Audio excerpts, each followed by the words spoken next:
Good morning students.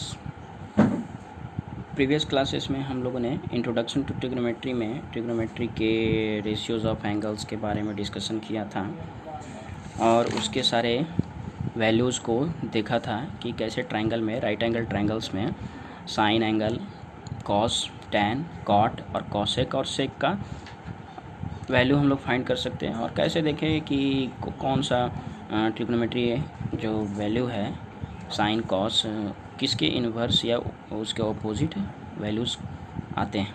ठीक है, next इस वीडियो में हम लोग ये देखेंगे कि ट्रिग्नोमेट्रिक रेशियोज़ जो हम लोग प्रीवियस क्लास में डिस्कस किए थे उस पर क्वेश्चंस को कैसे सॉल्व किया जाता है। Okay, suppose you have given that tan A equal to 4/3, find the other trigonometric ratios of the angles A। Important things, सबसे बड़ा ध्यान देने का इसमें क्या है कि हमको ये देखना है कि एंगल किसका बात हो रहा है। ओके, पहले क्या करना है, एक ट्रायंगल फॉर्म कर लेना है। tan A दैट मीन्स कि एंगल A नीचे रहेगा, B पे 90। tan A 4/3 दिया हुआ है।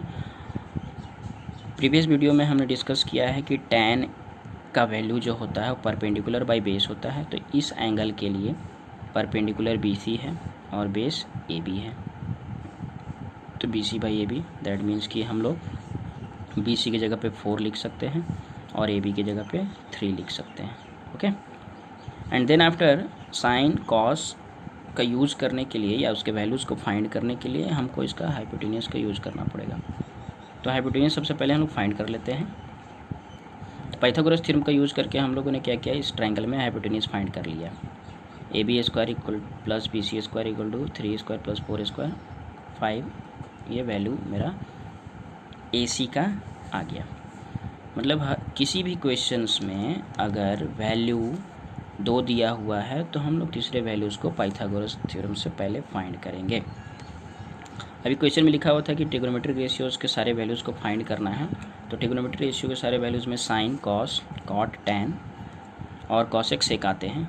तो एक करके हम लोग वैल्यूज़ को देखते हैं। साइन ए दैट मीन्स कि साइन एंगल का वैल्यू मैंने बताया था कि परपेंडिकुलर बाय हाइपोटेन्यूज होता है, तो यहाँ पर परपेंडिकुलर का वैल्यू जो है वो BC है और हाइपोटेन्यूज का वैल्यू AC है, तो ये BC बाई AC मतलब 4/5। सिर्फ जस्ट वैल्यू को लिख देना है। कॉस का वैल्यू मैंने बताया था क्या कि बेस बाई हाइपोटेन्यूज होता है, तो बेस यहाँ पर 3 है और हाइपोटेन्यूज 5 आया। और इसके बाद मैंने ये बताया था क्या कि सब एक दूसरे के रेसिप्रोकल होते हैं। टैन का रेसिप्रोकल कॉट होता है, तो जो टैन का वैल्यू 4/3 आया है मेरा, उसको जस्ट अपोजिट कर देना है, वो कॉट का वैल्यू में चला जाएगा। मैंने बताया था क्या कि साइन का अपोजिट कॉसेक होता है, तो साइन का वैल्यू 4/5 आया था, तो कॉसेक का वैल्यू 5/4 आएगा। और बताया था क्या कि कॉस का वैल्यू सेक होता है, तो सेक का वैल्यू कॉस के जस्ट अपोजिट होगा। दैट मीन्स कि किसी भी ट्रिग्नोमेट्रिक रेशियोज़ के क्वेश्चंस को फाइंड करने में सिर्फ आपको साइन और कॉस का वैल्यू फाइंड करना होता है, उसके बाद सारे एक दूसरे से लिंक करके हम लोग इजीली वे में सॉल्व कर सकते हैं। Okay, let us take another example. अगर हम लोग एनसीईआरटी के क्वेश्चंस को देखें 8.1 में, क्वेश्चन में दिया हुआ है क्या है कि in right angle triangle eight B। अब ये ध्यान देना क्या है कि एंगल राइट कहाँ है, B के पास है और वैल्यूज़ दिए हुए हैं AB इक्वल टू 24 और BC इक्वल टू 7 सेंटीमीटर। और यहाँ फाइंड करना है sign angle A, cos angle A। Second question sign C और कॉस C। ओके, देखते हैं। सबसे पहले यहाँ क्या देखें कि AB का वैल्यू 24 है, ट्रायंगल बना है B पर 90 डिग्री, AB का वैल्यू 24 और BC का वैल्यू 7 पुट कर दिए। पाइथागोरस थ्योरम का यूज़ करके हम लोग हाइपोटेन्यूज को फाइंड कर लिए। 24 का स्क्वायर 7 का स्क्वायर 576 प्लस 49 625, 25 का रूट होता है, स्क्वायर होता है 625 25। मतलब क्या कि AC का वैल्यू मेरा फाइंड हो गया। जैसे कि मैंने पहले बताया क्या कि हमको तीनों साइड्स का वैल्यू रिक्वायर्ड होगा।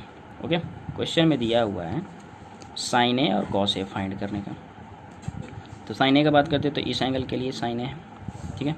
तो साइन का वैल्यू होता है परपेंडिकुलर बाई हाइपोटेन्यूज, तो यहाँ परपेंडिकुलर क्या है 7, हाइपोटेन्यूज 25, 7/25।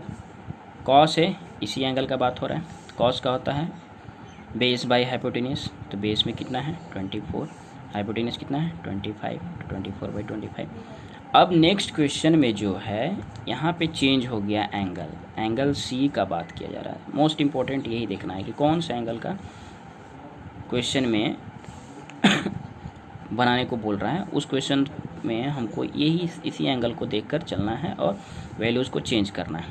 ओके, तो साइन सी का अगर हम लोग देखें यहाँ पर, तो साइन सी दैट मीन्स कि इस एंगल के लिए बात हो रहा है। तो इस एंगल के लिए हमने पहले भी बताया कि जैसे एंगल ऊपर चला जाएगा तो बेस मेरा ये हो जाएगा, परपेंडिकुलर ये हो जाएगा और हाइपोटेन्यूस एज इट इज़ वैसे ही रहेगा। ठीक है, तो साइन सी का अगर देखें तो साइन सी में परपेंडिकुलर बाई हाइट। ओके, तो परपेंडिकुलर मेरा साइन सी एंगल के लिए क्या है 24 और हाइपोटेन्यूस क्या है, हाइपोटेन्यूस क्या है 25, तो 24/25। कॉस सी के लिए बेस बाई हाइपोटेन्यूस, तो एंगल सी के लिए बेस क्या हो गया AB, हाइपोटेन्यूस क्या हो गया 25, वैल्यूज़ को पुट किए 7/25। मतलब हमको ध्यान देना है कि अगर नीचे का एंगल यहाँ का है तो इसके लिए बेस ये होगा, परपेंडिकुलर ये होगा, और एंगल ऊपर शिफ्ट होता है तो जहाँ एंगल बना हुआ है उसी का बेस ये और परपेंडिकुलर ये। ओके, और हाइपोटेन्यूस फिक्स होता है। ये क्वेश्चन में बस हमको यही ध्यान देना है, और ये ध्यान देना है कि किस एंगल के लिए फाइंड करने के लिए क्वेश्चंस में बोला जा रहा है। ओके,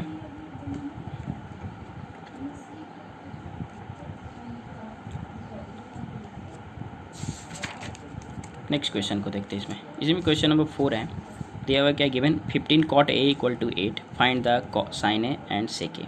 ओके, तो यहाँ पे साइन ए सेक ए फाइंड करने बोला है तो कोई प्रॉब्लम नहीं है। फिगर को ड्रॉ करेंगे, साइन बी पे 90 डिग्री और ए वैल्यू यहाँ रखेंगे और सी को ऊपर रखेंगे। ठीक है, अब यहाँ क्या करना है कि 15 पहले मल्टीप्लाई में है तो इसको हम लोग को ऐसे बना लेना है, cot A मल्टीप्लाई में तो इधर आएगा डिवाइड में 8/15 हो जाएगा।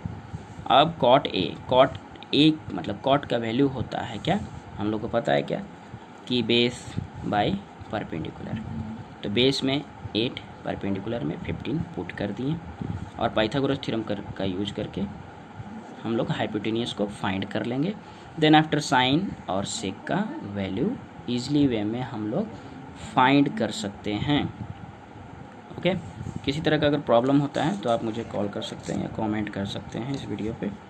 ठीक है, इसमें हमको मेन ध्यान देना क्या है कि प्रीवियस वीडियो में हमने ये डिस्कस किया था, उसी को फिर से मैं रिपीट कर दे रहा हूँ क्योंकि ये बार बार ध्यान बताने का मकसद यही है कि ये बच्चे लोग ध्यान से नहीं देख पाते हैं या समझ नहीं पाते हैं। Okay, sine angle A perpendicular by hypotenuse, cos base by hypotenuse, और बाकी हमें कुछ याद नहीं करना है, वो खुद से डिराइव करना है। टैन जो होता है साइन और कॉस का डिवाइड करने से होता है, कॉट जो होता है टैन का अपोजिट होता है, कॉसेक जो होता है साइन का अपोजिट होता है, सेक जो होता है वो कॉस का अपोजिट होता है। बाकी का वैल्यू खुद ब खुद आप फाइंड कर सकते हैं, तो पैनिक होने का ज़रूरत इसमें नहीं पड़ेगा। आपको सिर्फ 2 वैल्यू याद रखना है, साइन और कॉस का। उसमें भी मैंने बताया था कि साइन में आपको सिर्फ याद रखना है कि परपेंडिकुलर होता है ऊपर में, और कॉस में याद रखना है कि बेस होता है ऊपर में, और दोनों में हाइपोटेन्यूस कॉमन होता है। इस ट्रिक का यूज़ करके आप रेशियोज़ ऑफ एंगल्स को बहुत ईजिली वे में सॉल्व कर सकते हैं किसी क्वेश्चंस को। और एक सिर्फ यहाँ इंपॉर्टेंट चीज़ ध्यान रखना है कि जब भी एंगल चेंज होगा वहाँ पे सिर्फ बेस और परपेंडिकुलर चेंज होगा, ना कि हाइपोटेन्यूस चेंज होगा। हाइपोटेन्यूस फिक्स्ड होता है। ओके, तो यहाँ पे हम लोग जैसे एंगल सी के लिए अगर बात करते हैं तो ये बेस, ये परपेंडिकुलर, ये हाइपोटेन्यूस। एंगल ए का बात करते हैं तो बेस परपेंडिकुलर। ओके, बस यही चेंजिंग होता है, इसी को हमको ध्यान में रखना है, क्वेश्चंस को सॉल्व करना है। अभी क्या होगा, इस वीडियो के बाद आप 8.1 के बहुत सारे क्वेश्चंस को सॉल्व कर सकते हैं, या इस टाइप के क्वेश्चंस को जिसमें वैल्यूज़ फाइंड करना है आप सॉल्व करेंगे और देखेंगे क्या कि बहुत इजी वे में आपसे वो क्वेश्चंस सॉल्व हो गए हैं। ओके, नेक्स्ट वीडियो में हम लोग इसी एक्सरसाइज 8.1 से और भी क्वेश्चंस को देखेंगे जो थोड़ा डिफरेंट है, और ट्रिग्नोमेट्री रेशियोज़ का यूज़ करके उसको बनाया जाता है। Okay, thank you.